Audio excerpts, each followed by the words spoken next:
Today we're going to look at the oxidation reactions of alcohols.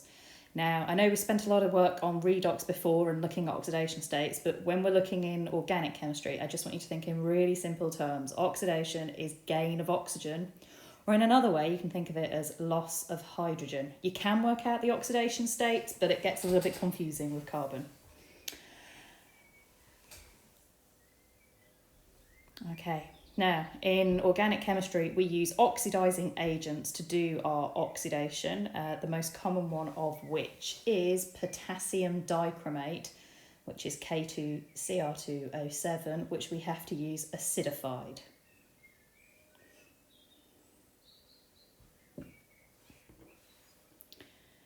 So let's draw our first simple alcohol. It's got 2 carbons and 1 hydroxide group, so we're going to start off calling this one ethanol. Now, hopefully, you'll all be able to tell me that ethanol is a primary alcohol.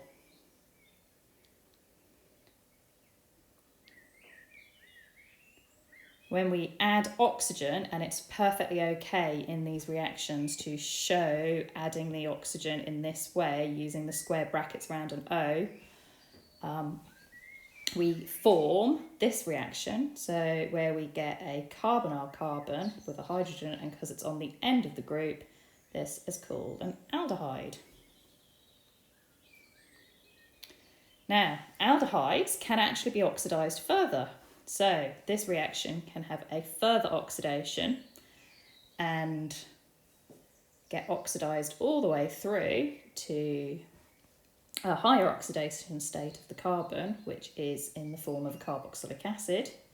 And so we've gone from having ethanol to having ethanal to having our carboxylic acid, which is called ethanoic acid.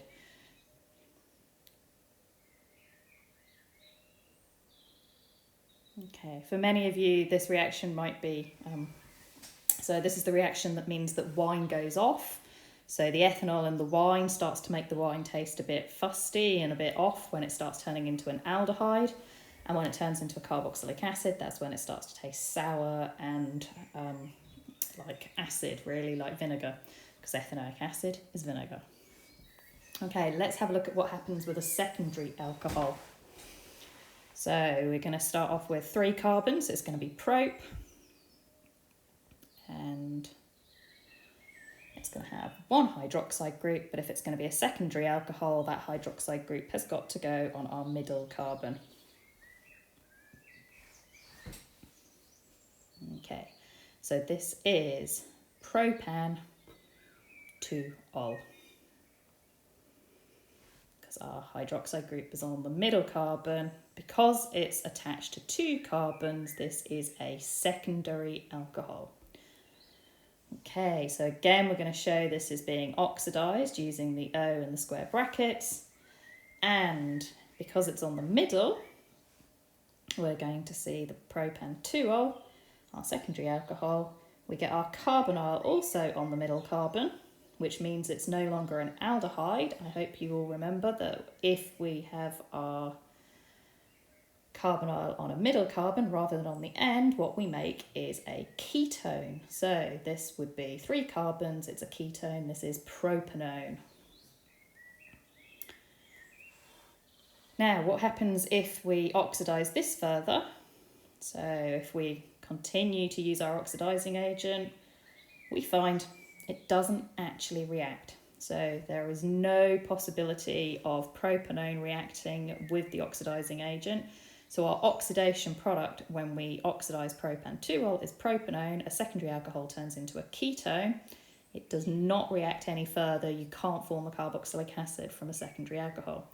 Now the reason for this, as you can see, all of the where I've highlighted, they have to have a hydrogen on the carbon that's adjacent to the hydroxide group. And propanone doesn't have any hydrogens on that carbon, so it cannot be oxidized. At the bottom here, you can see we're drawing a tertiary alcohol. So this is methyl propan 2-ol. Okay, remember we don't need to put a 2 in front of the name. It's not 2-methyl propan 2-ol, because if the methyl was on the 1 position, it would be butan-2-ol rather than propan-2-ol. So it's methyl-propan-2-ol. This is a tertiary alcohol. Now let's have a look what happens if we try and oxidise it with something like acidified potassium dichromate. So we can see it doesn't have any of those hydrogens on the carbon that the hydroxide group is on. So it's not possible to oxidise it. So a tertiary alcohol cannot very easily be oxidised to an aldehyde or a ketone or to a carboxylic acid. You can't oxidise it. Okay, so just to summarise, primary alcohols can be oxidised to aldehydes, and those aldehydes can also be oxidised to carboxylic acids. Secondary alcohols get oxidised to ketones, and they do not undergo any further oxidation. Tertiary alcohols do not oxidise because they don't have a hydrogen on the carbon that's adjacent to the hydroxide group. Now we're going to have a closer look at the practical details for the reactions of a primary alcohol.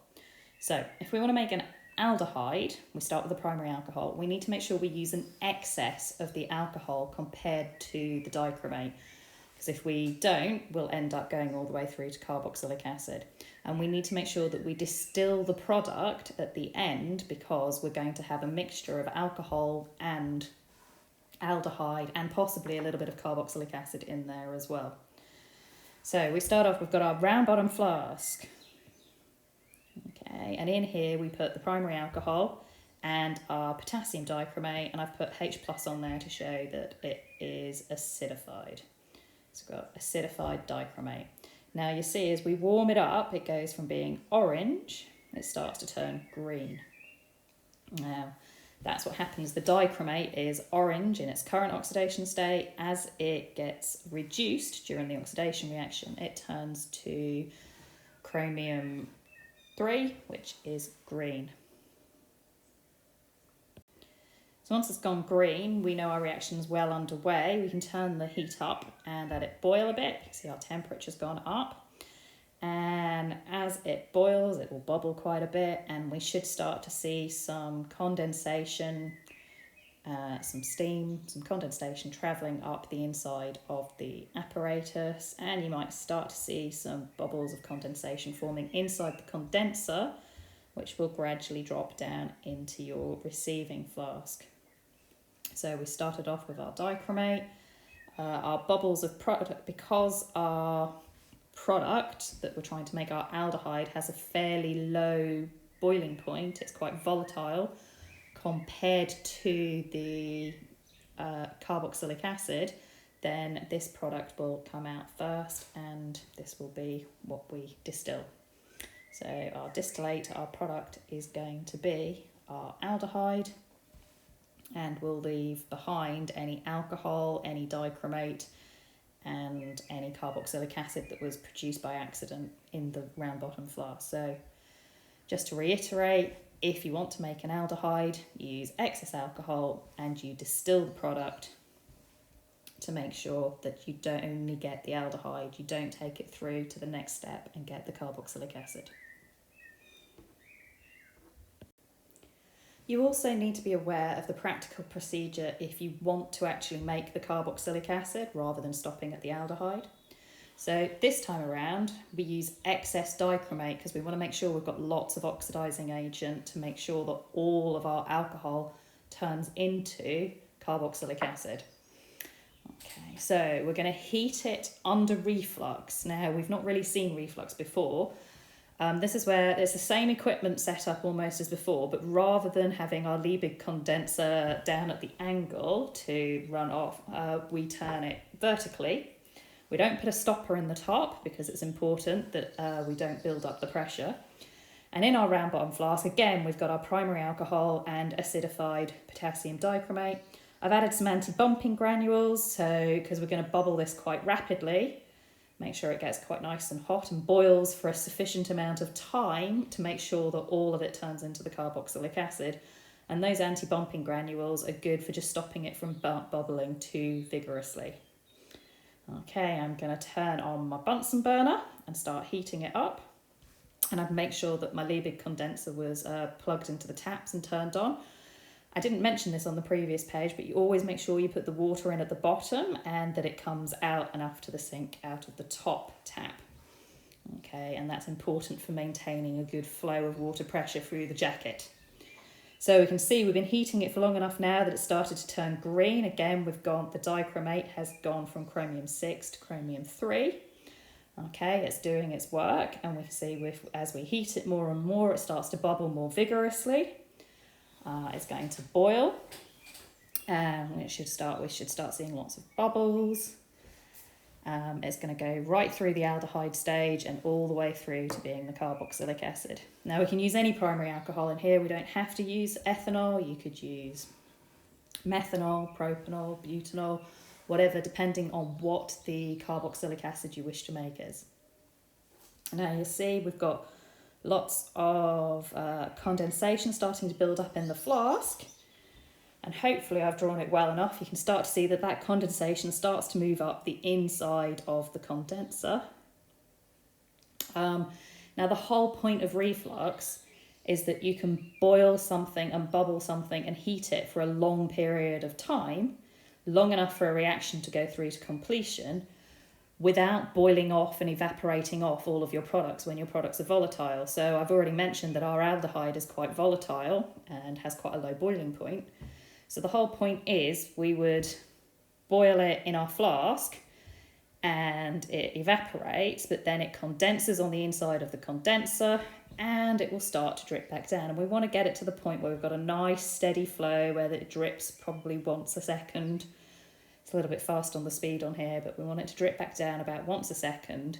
And we'd maintain this for sort of 15-20 minutes to make sure that we've given it ample time to be heated with the oxidizing agent and to make sure that all of the alcohol has turned from aldehyde and gone to aldehyde and then turned from aldehyde into carboxylic acid. And we want to make sure that everything turns into carboxylic acid. So we heat it for long enough to make sure that that happens. Okay, and that's everything I've got to say today on oxidation reactions of alcohols.